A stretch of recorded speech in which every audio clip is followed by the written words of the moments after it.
Boohbah.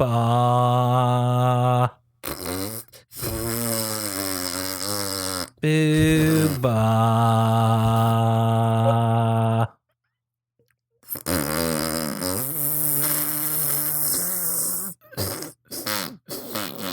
Boohbah. Well, I don't feel so good. I feel like our brains have been permanently altered by entering the Boohbah Zone. I wish my brain was altered. Maybe actually, these Zoomers, they keep talking about how they want to be lobotomized or they have all these dark memes about, their mental health. Maybe all they just need is a little bit of Boohbah. Get back in those weird fuzzy wombs or like pea pods or Minority Report machines or whatever the hell those Boohbahs are being birthed from. But Lucas, you forget that those Zoomers, they grew up on Boohbah, so I think they had too much. Too much Boohbah? Oh. Maybe I think you're onto something, Will. Maybe our present situation, the current circumstances we find ourselves in, there's lots of things you could blame them on. The COVID-19 situation, a lot of, maybe political causes, societal, economic. I think we're all barking up the wrong tree. Maybe it was the early 2000s children's television program Boohbah that was the source of all of our woes. Oh, I'm sure if you wanted to, you could track a lot of, I wouldn't say all, because, some of them are based on pre-Boohbah. Yeah, but very, very real societal influences. But maybe you could track like one or two of the worst things in the world back to Boohbah. I'm not saying you could. I'm not saying you couldn't. I'm just asking questions. I'm just saying there's some stuff out there, man. All right. Well, what a great way to start. Hi, everybody. This is For the Kids, a PBS Kids podcast. My name is Will Young, and my co-host Lucas Mancini is responsible for this episode. So that's right. You know who to contact if you want to complain to your congressman. Well, yeah, I was gonna say, art imitates life. We had all kinds of democratically elected episodes of For the Kids where you, the dear listeners, picked which PBS shows we were going to watch on the Discord. Yes. But you know what? The democracy is over, Will. It's become a dictatorship. And I have decided that my first decree as Grand Emperor is thrusting Boohbah onto all of our unsuspecting listeners. So let me be the one to ask, why? Why Boohbah? Okay, so good question. All right, so let's get into the personal histories with Boohbah. I actually, this might come as a shock to you, Will. Yes. I actually remember quite not enjoying Boohbah back when I was a kid. I remember thinking it was. Now I know this is really going to be a shocker. Thinking it was weird and boring back when I was younger. Spoilers. Yeah. But I think that was because, Teletubbies would have been on, and I was into Teletubbies, even though I know I can already feel you getting angry through the screen, Will. So let me finish. Teletubbies and Boohbah are similarly kind of these absurdist, they're not based in reality. They both contain these fantastical alien creatures in a world that it doesn't exist and is pretty abstract. Teletubbies has a little bit more of a narrative through line. It's for the 6-year-olds as opposed to the 3-year-olds, Will. But I think that Teletubbies, I was right in the right age group for when that show was first airing and super popular. Yeah. I think Boohbah was after my time. So I remember, I think maybe my little sister watching Boohbah. Even then, I feel like she didn't like it that much. But I was definitely far too old for Boohbah whenever it was on. So I think most of my childhood memories of the Boohbahs was, it must have been on like Treehouse, I think, because I would like flip through, channel, for all you Americans, channel 27 was YTV, which would be basically Canadian Cartoon Network. We've been over this a couple times on the show. See our previous episodes. That's right. Channel 26 was Treehouse TV, which was, television programming intended for toddlers, your Max and Rubies, your Toopy and Beenus, your Nanaland, if you will. It's Itsy Bitsy Time, which had a lot of cartoons. Itsy Bitsy Time, exactly. Lunette the Clown, ring any bells? Yeah, the big comfy couch. But one of those shows was Boohbah. And so I remember thinking Boohbah was bizarre, even with the mind of a 7-year-old. So when we were looking through all the PBS shows and I realized that Boohbah actually did air on PBS, and I had returned to Boohbah also as an adult because there was me and you are both fans of Giant Bomb. There's an old Giant Bomb video on some live stream where former Giant Bomb writer Dan Reichert has discovered this website called Boohbah.zone, which I don't believe exists anymore. Really? But it was like a flash game, like a weird flash website where similar to the show itself, the website had no kind of discernible interactive menu. It was just kind of like this flash scene of the Boohbahs that you could click on, and then weird things would happen as you click on the Boohbahs. I should have done some research prior to this. I don't know if that's still up on the Internet Archive. But that got me, I was like, oh yeah, the Boohbahs. And so that's why it was probably fresh in my brain, for, this podcast. So Will, I got to ask you, the Boohbah Zone's still up. Okay. I'm very happy about this. This just in, everybody. If you go to the useless.site / oh my God, you guys can hear this, but it's really loud in my headphones. If you go to the uselessweb.site / Boohbah-zone, this looks terrible. Oh my God, it's so ear-piercingly annoying. You can also go onto YouTube and look up the Boohbah Zone. They have like a long play or whatever the hell. Oh God. Okay, I have to turn this off. Oh, it's really hard to talk while the Boohbah noises are happening in my ears. So you have seen the Boohbah Zone, Will? You are familiar? No, actually, I never have. That was kind of what I wanted to ask. What I wanted to ask you about, but we'll get into that a little bit later. This is another one where I have no history with this. The really the barest of histories were really. I remember at one point turning on PBS, seeing the Boohbahs, and getting physically sick. That was my immediate reaction to them. I didn't vomit, but I'm a person. I have a pretty strong stomach. Not a lot grosses me out. There are just some specific things that are not always food related that do. And for some reason, for me, when I was 12, I looked at the Boohbahs and my body rejected them.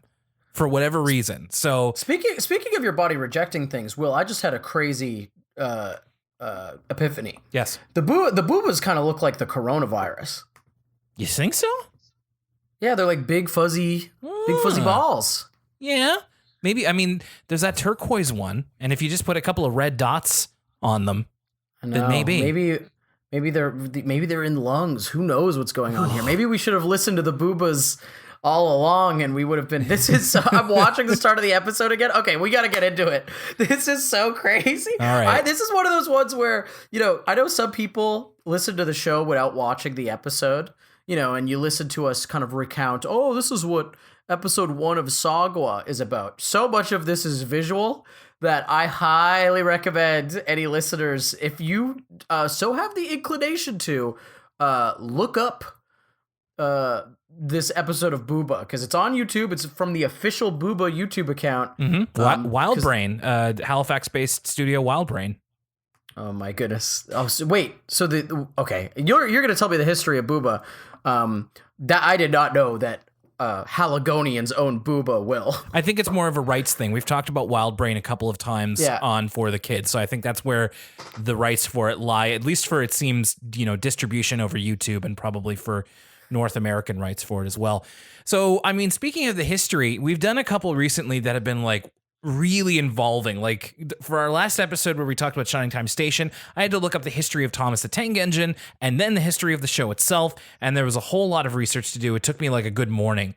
This took me 10 minutes because there is surprisingly little information on Boohbah, and I think it also speaks to the simplicity, let's be generous and say simplicity, of a show that Boohbah is. By the way, maybe whoever made Boohbah has something to hide. You know what I mean? Well, and you will always forget that there is an H right in the middle of Boohbah, BOOHBAH, which threw me off a couple times. So, Lucas, you mentioned the Teletubbies, and you're actually far closer than you realize. Boohbah was created by one of the co-creators of the Teletubbies, Ann Wood. If you want to know a little bit more about Ann Wood and the development of the Teletubbies, we did a previous episode of For the Kids on Teletubbies that, again, required a lot more research and all that sort of thing. So Ann Wood, the co-creator of shows like Teletubbies and Tots TV, which will be a future episode, I guarantee.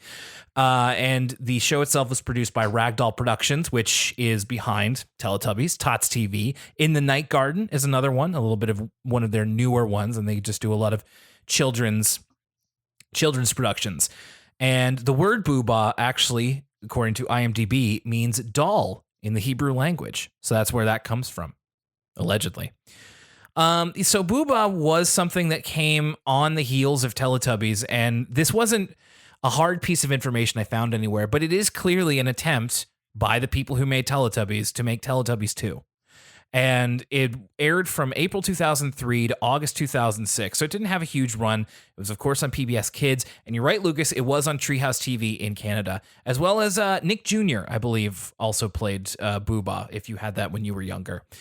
And like you said, Lucas, if Teletubbies was for the, 4 to 7-year-olds, this is definitely for a lot younger. The aim was at infants and younger toddlers. I actually copied down the description from the Nick Jr. website about what exactly Boohbah's trying to accomplish. So the quote reads like this: the show follows. Surely someone must know. The show follows a format that fosters both creative thinking and creative movement. Entirely designed to encourage physical action on the part of its viewers. It deliberately combines infectious, magical movement for children to imitate with inset stories for them to predict outcomes. So it literally is a show to get kids moving and to teach them the most basic story structure. Yeah, I mean, like, all these comparisons to Teletubbies, I cannot stress enough that Teletubbies has, like, in the stories of Teletubbies, there is a beginning, middle, and end. The Tubby Custard Machine will break. There's going to be a big mess. And then, like, they all freak out and go Tubby Custard. And then, like, Nunu, like, cleans it up. Yeah. There's nowhere near that much of a through line in an episode of Boohbah. This is definitely some, like... do you ever have... Okay, you want to talk about those crazy... speaking of having Nick Jr. in Canada, you would have to have a pretty crazy cable package to have such a thing. Have you ever been to someone's house where they had like the crazy cable package where they literally had every single channel?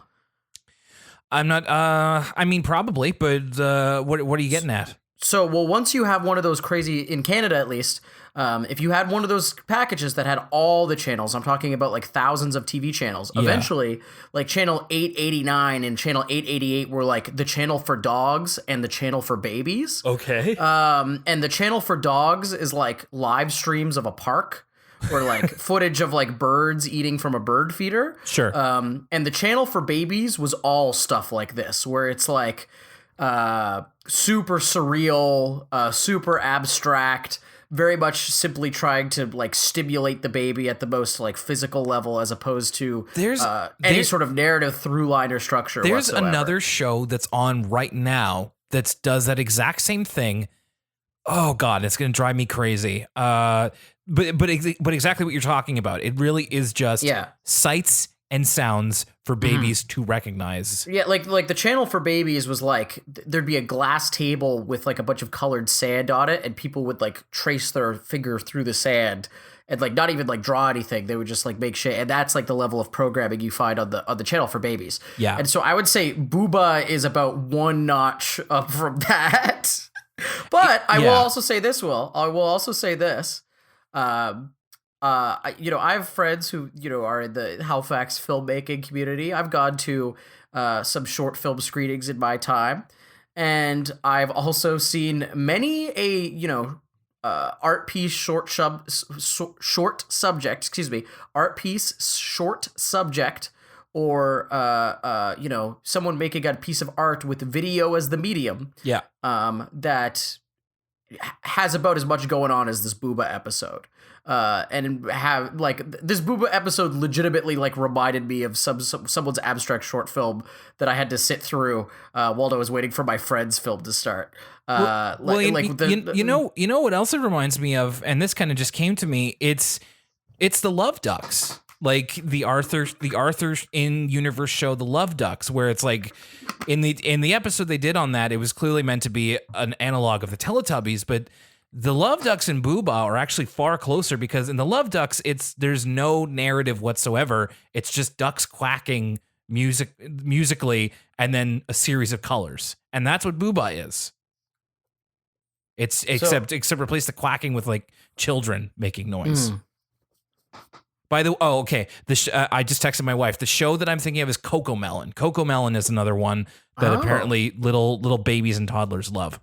So there's really not much more to say. The only thing is that when I was looking up, Google searching Boohbah and just trying to find anything to talk about, it's another situation where this is an incredibly polarizing show among adults.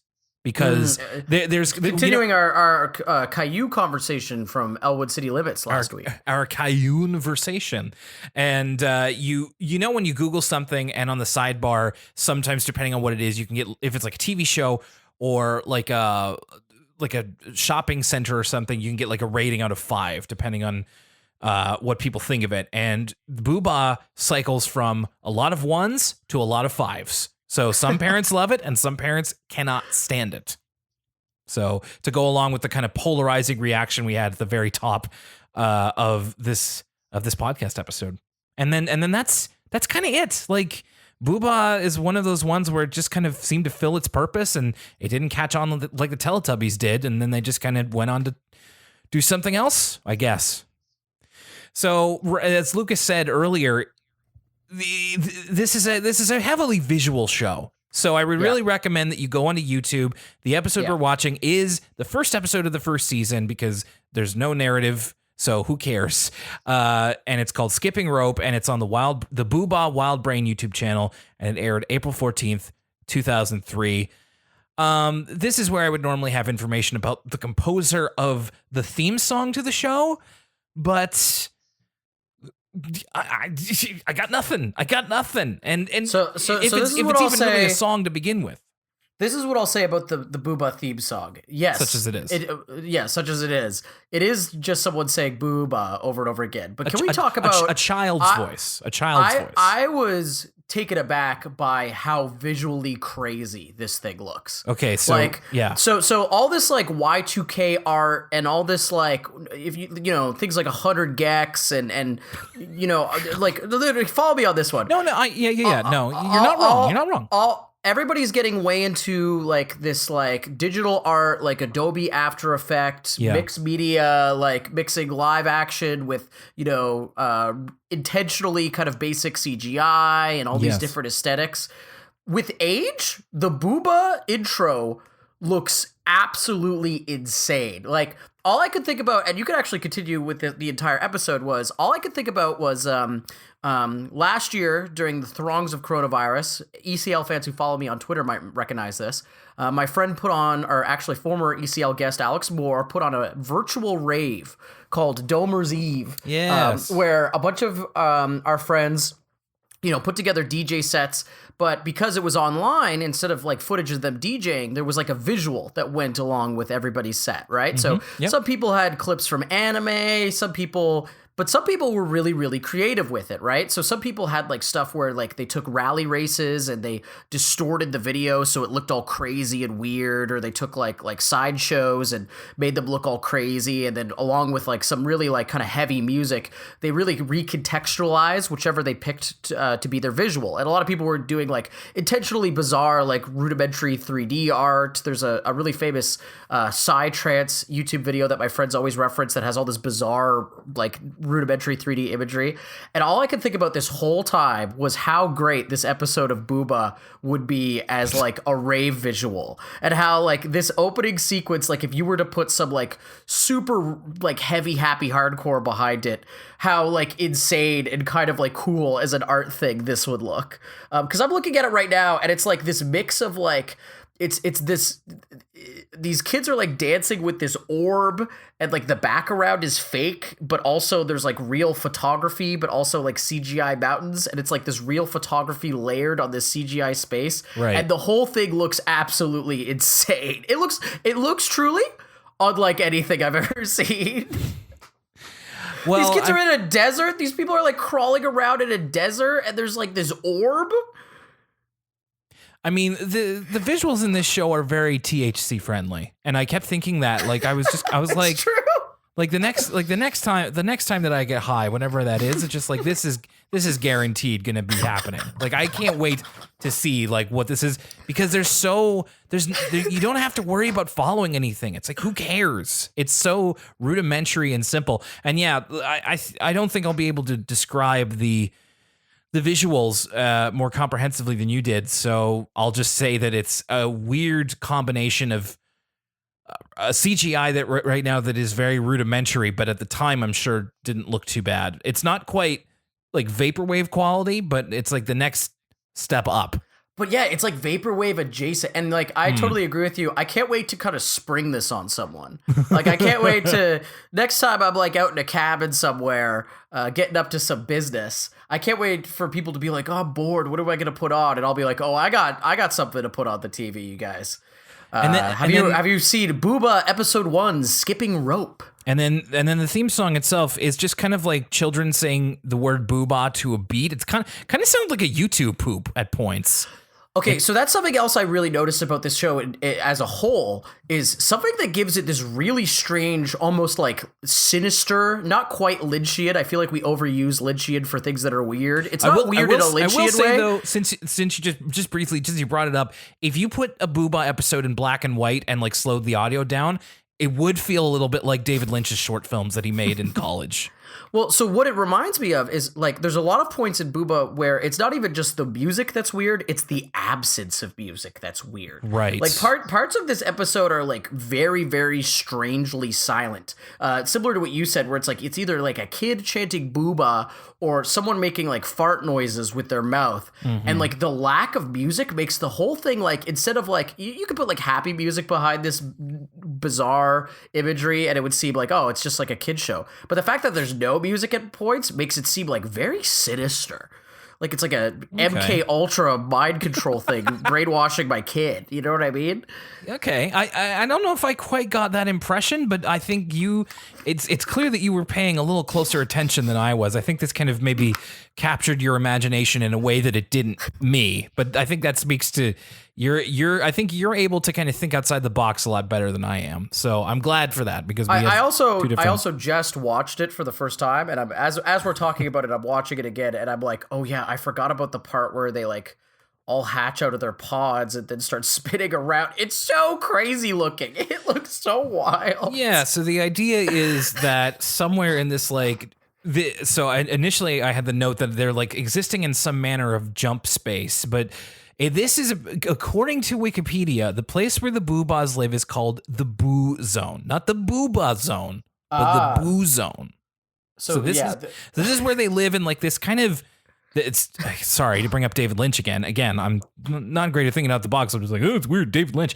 But it reminds me of the tree in the Red Room from season 3 of Twin Peaks, except like it's a silver tree, and then there's like these 5 little pods on it where the Boohbahs live, and then eventually we get introduced to them. And I had to quickly consult Wikipedia because the only real narration that we get in the Boohbah parts are children's voices saying things, and like they're hard to understand. So there's 5 different Boohbahs, and they're all colored differently. Yes. Did you have a favorite Boohbah? Because I definitely was like, there's one Boohbah that I like more than the other Boohbahs, and it's not because of like this is based on a very shallow assessment because they really are all identical. Yeah. No, it's more so based on name. So I want you to start reading them out, and I'll tell you which one was my favorite. I can probably guess. It might be mine too. So there's the yellow one, which is Humba. There's the purple one, which is Zumba. There's the orange one. That purple one, by the way, I think has a really good career in the future in like yoga instruction. Shut up. The orange one is named Zing Zing Zingba.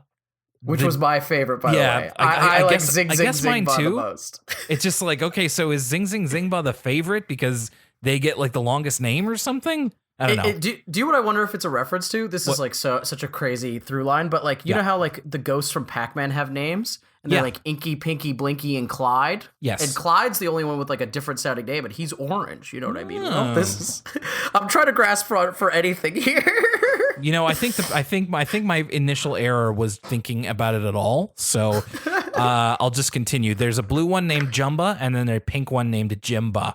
So to describe the look of the Boohbahs to you, they are, as I wrote down here, they are these large baby-like creatures, these like kind of infant creatures that are still, you know, it's probably stand as tall as you or I, Lucas. And they have these hardened plastic heads. They have enormous eyes, and they have fluffy stomachs. They're like, their stomachs look like they're made out of a different material, like wool or something, whereas their head is like plastic. And then that gives way to human legs and feet that they move around in, and whatever their color is. And then also on their face, there's like an arc of lights kind of around where their eyebrows to their cheeks are. And they look kind like of light up. Chris Statlander. They do look like Chris Statlander. You're right. Yes. Excellent.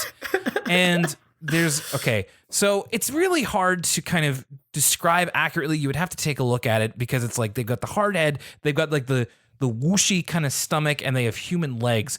And what I really didn't like is that one of the only things that the Boohbah can do, obviously they can move around. They don't have, do they have arms?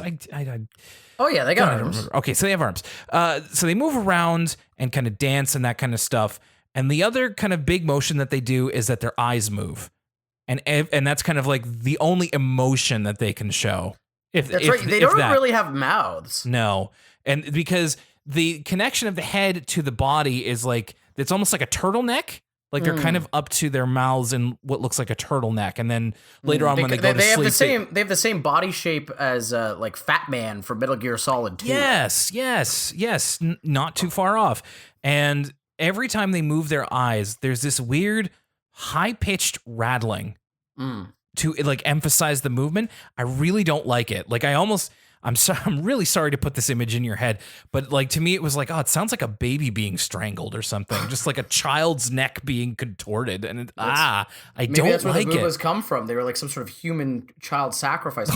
I will say this about the Boohbahs and how they look in their outfit is when a children's show like this is so like absurd and it's all kind of predicated on these like there's no story. It's literally just like these visuals. You know, the whole thing is really contingent on the costume being a high quality costume, I think. I remember even when my little sister was a little kid, whenever she would watch The Wiggles, my dad always like hated the look of like, I forget what the dinosaur's name is in The Wiggles, but the costume looks really bad. It's chintzy. You can kind of see that the feet are basically not even attached to the legs. They're like shoes going over someone's pair of sneakers. Yeah. And I will say about the Boohbah costumes is they definitely spent some money. Like the big plastic head looks good, as well as put some scare quotes around good. It looks high quality. Like all of the Boohbahs do look like they spent a lot of money on the Boohbahs, and they have succeeded in creating something truly otherworldly. Like we're kind of stumbling around describing the Boohbahs because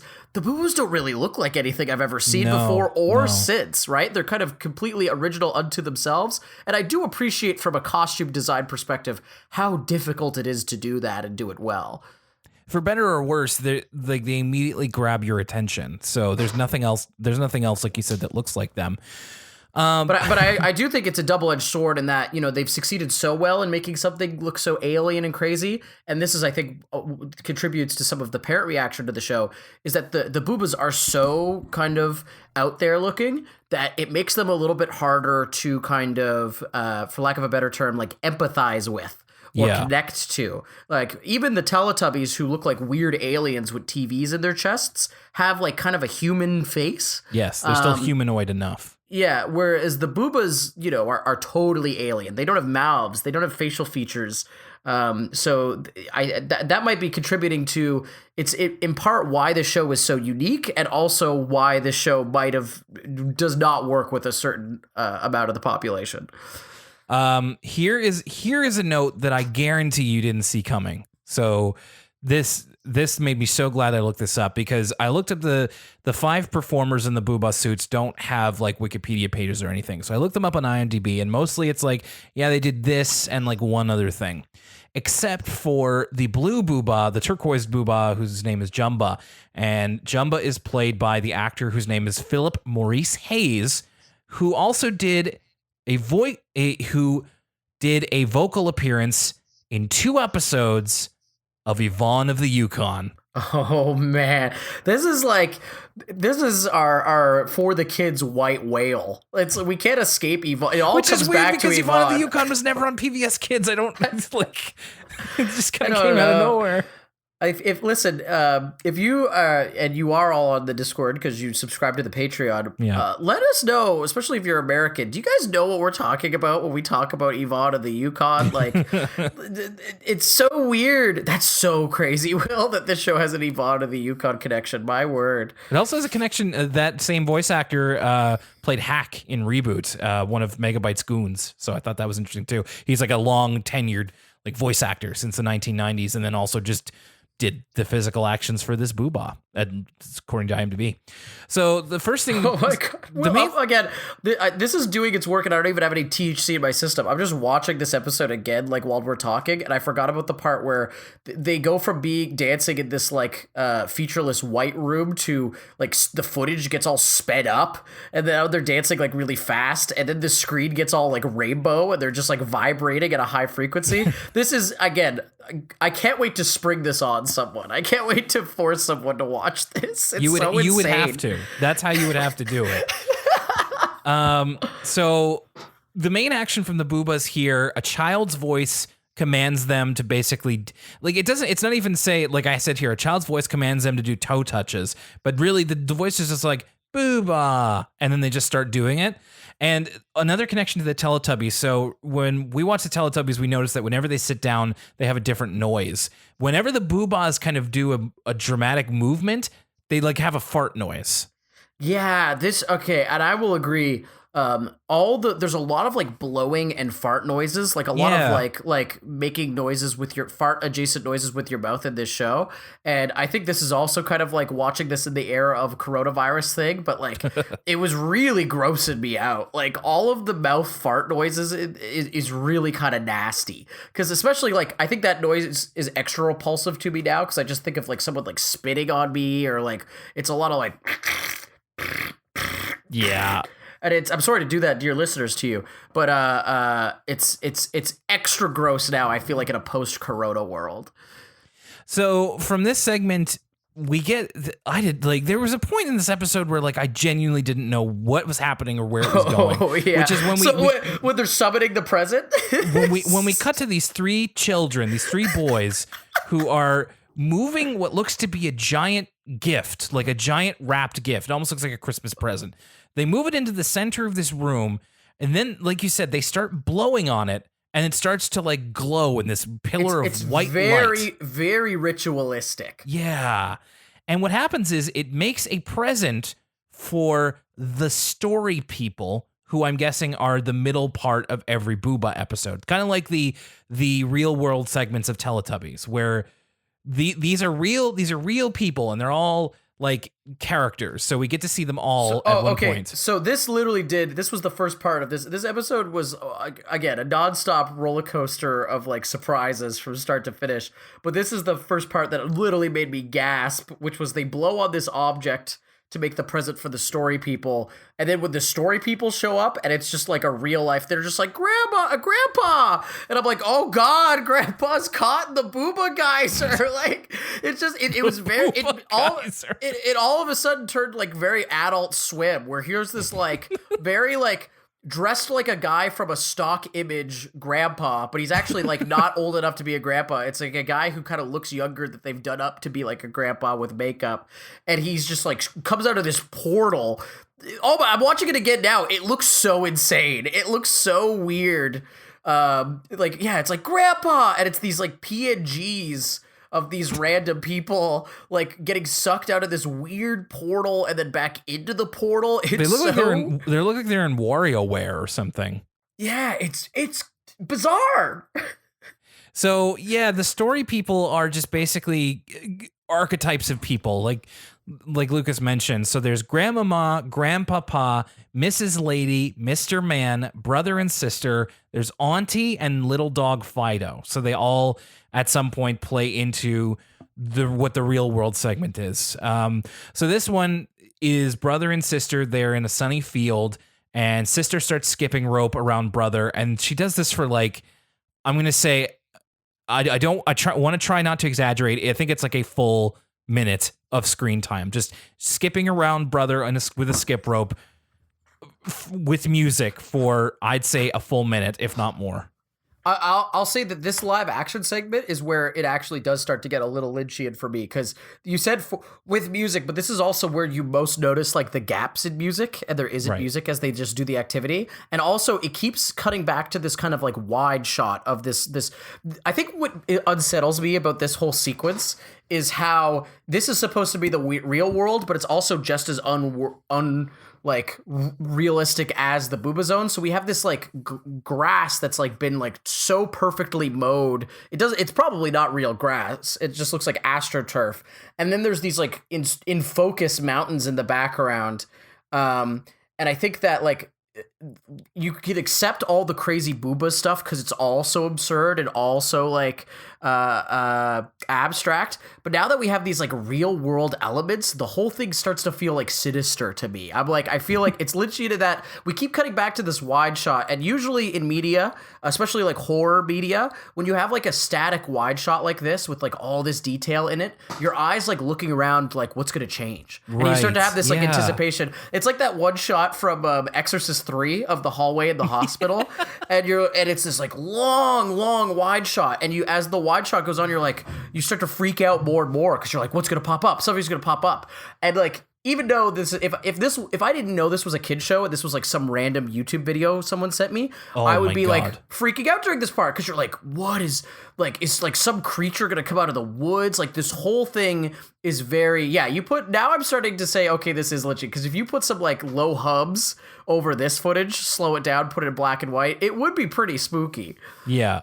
And it's as simple as it gets, because we're not even dealing with like, they don't even really have emotions. We're not talking about. So what happens is like sister is skipping rope, and then brother gets his own. Like we just hear the voice just go Boohbah, and he gets a skip rope. And it's not even like, oh, he's particularly upset that he doesn't have one. He just kind of keeps looking at the camera with like a faintly positive look on his face. Yeah, that's another aspect to it. Like there's no emotional, there's no conflict, there's no like anything. It's literally just, okay, now he has this. That's another thing that makes it creepy it's not a criticism, by the way. I'm just literally saying what happens. No, and that's another thing that makes it creepy too, is that everyone's always kind of smiling but not talking, and like the way they filmed it is they don't actually like capture any audio of this footage, right? Like all of the audio's added in post. There's no like open air audio, naturalistic audio. Exactly. So that also gives it this weird like surreal quality, and everybody's just like smiling at the camera, and it feels like an SCP or something. Like you watch this video and then you'll be trapped in the Boohbah Zone. You know what I mean? Yeah, it's exactly. It's you were talking about that shot in Exorcist 3. It's like, yeah, you're right. It is like some kind of sinister YouTube video. Like it's like the I Feel Fantastic video or something. Just something that you watch and nothing is outwardly going wrong, but you just have a really bad feeling. So what ends up happening is that the voice commands that their jump ropes combine into a long one so that Mr. Man and Mrs. Lady can do like the kind of skip rope, the long skip rope. And then it makes a longer one so that Grandmama and Grandpapa can join in. And then at the end, they all kind of fall over and have smiles on their faces. I have a note here. I bet that this was a pretty, like, secretly quite a physical role for the real world cast. Because I imagine that with every episode that they're in, they have to get across something physically instead of through dialogue.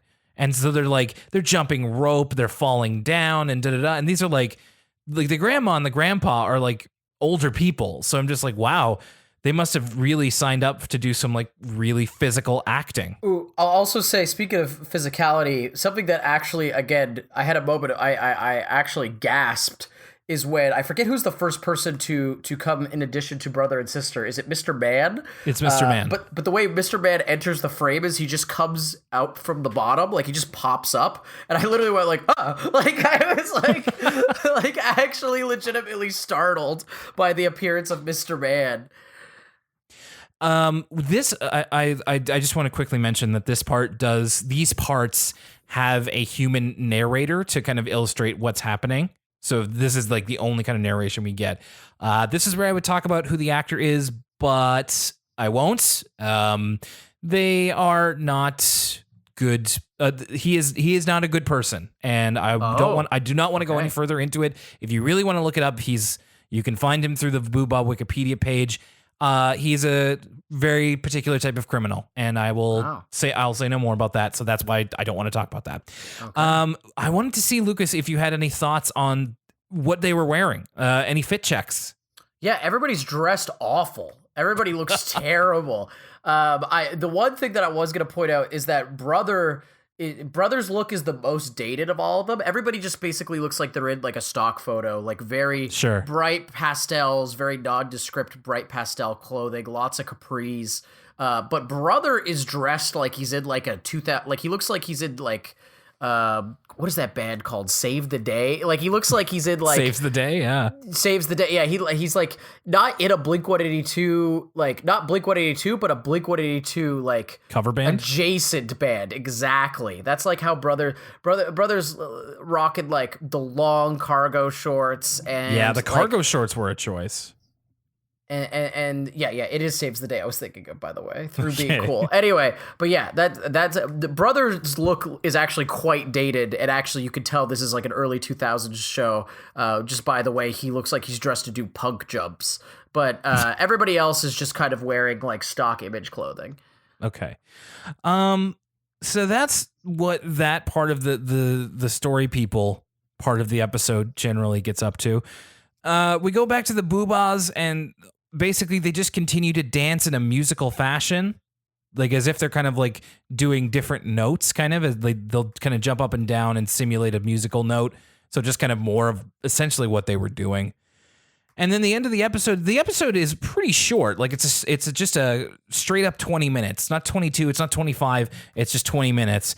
And then basically from there, the Boohbahs return to their pods and go to sleep until the next episode. And that's kind of, we mentioned earlier that kind of their head goes into their body kind of like a turtleneck. So when they go to sleep, they close their eyes and their head kind of goes into their body, which is again also kind of strange to regard. Yeah, and also like the way they play with like speeding up the footage in Boohbah, like when the Boohbahs are going into the pods, just to make it look even weirder, they like speed up the footage all weird, to make it look like they move like bugs or something, where they're like moving too fast.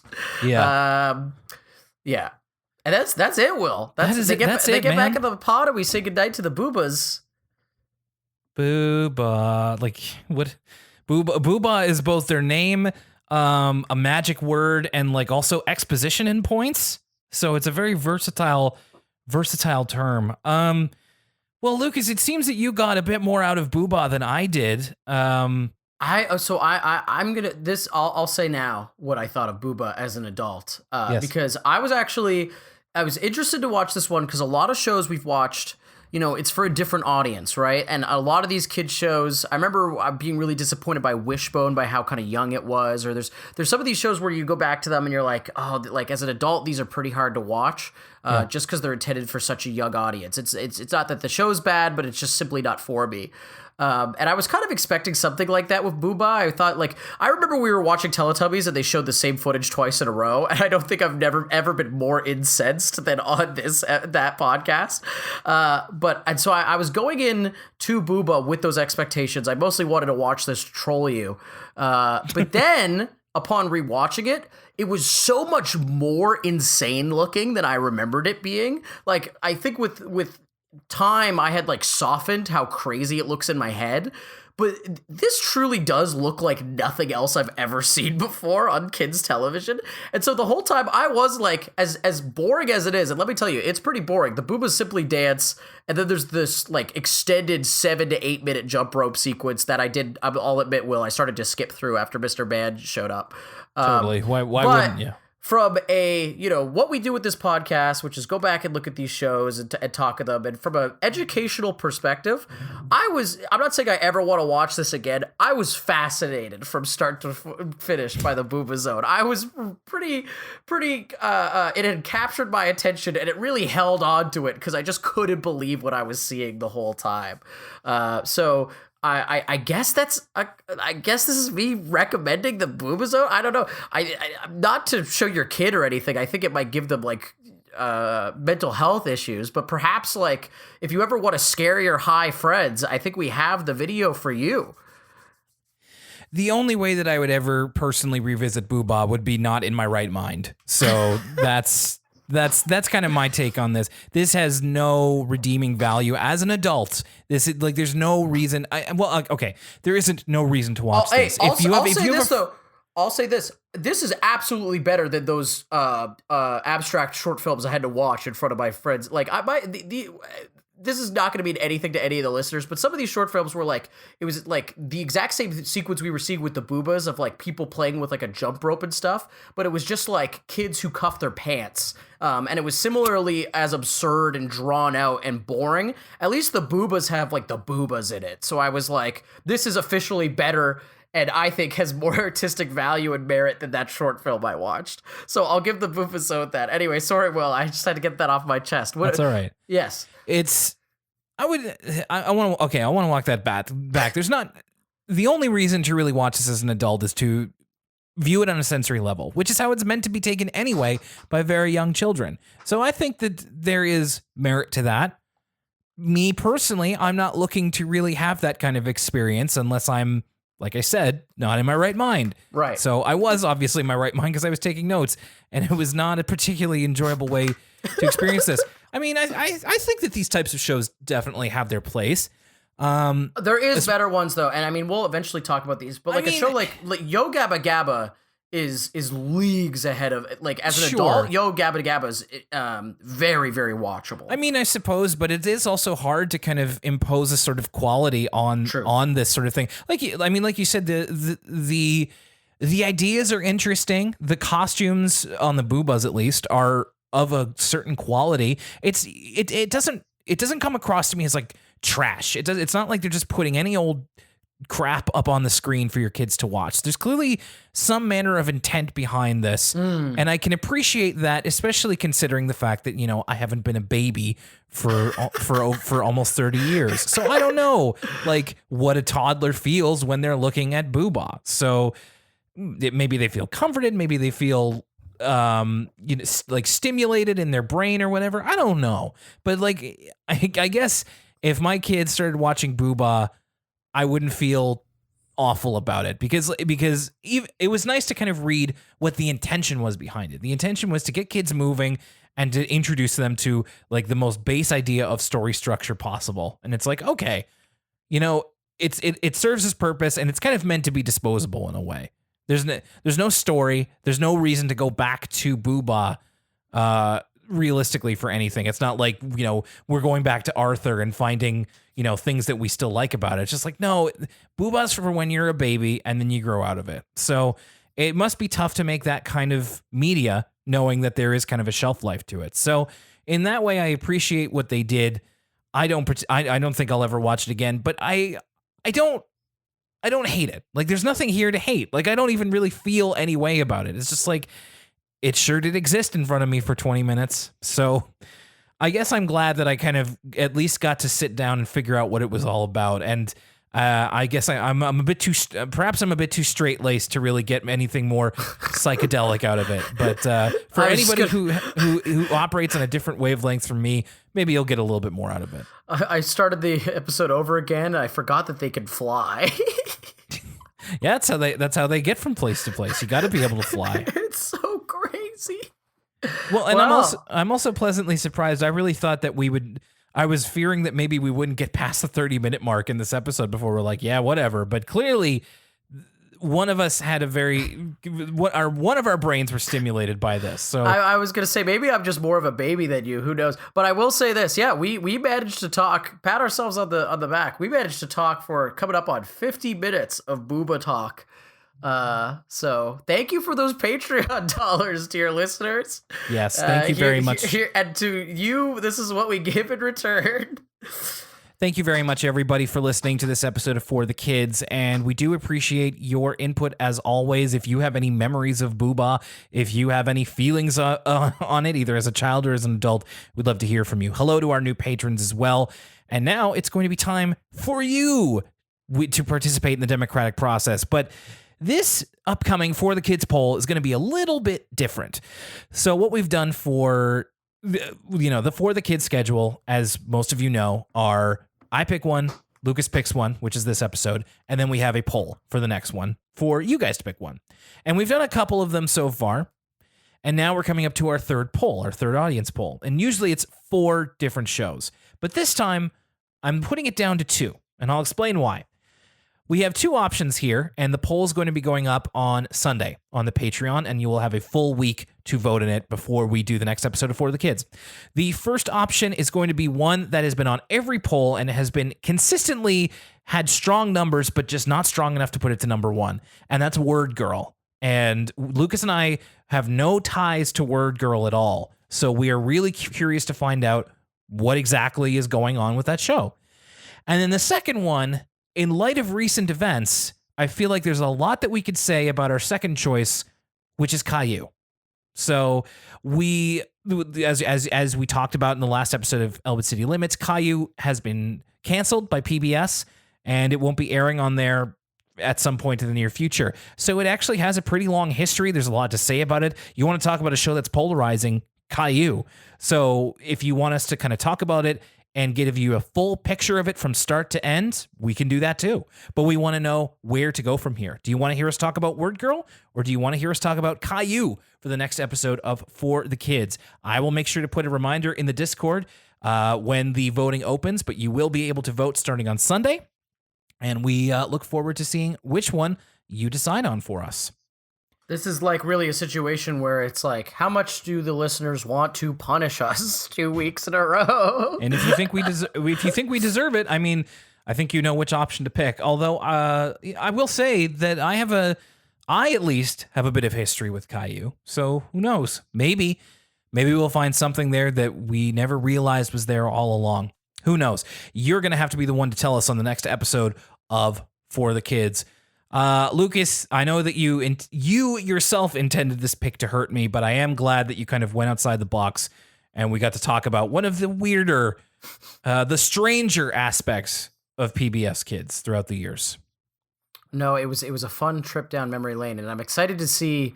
Either way, next week we'll have a lot to talk about, whether it's Word Girl or if it's, of course, Caillou. We'll have to wait and find out. So for Lucas Mancini, I'm Will Young, and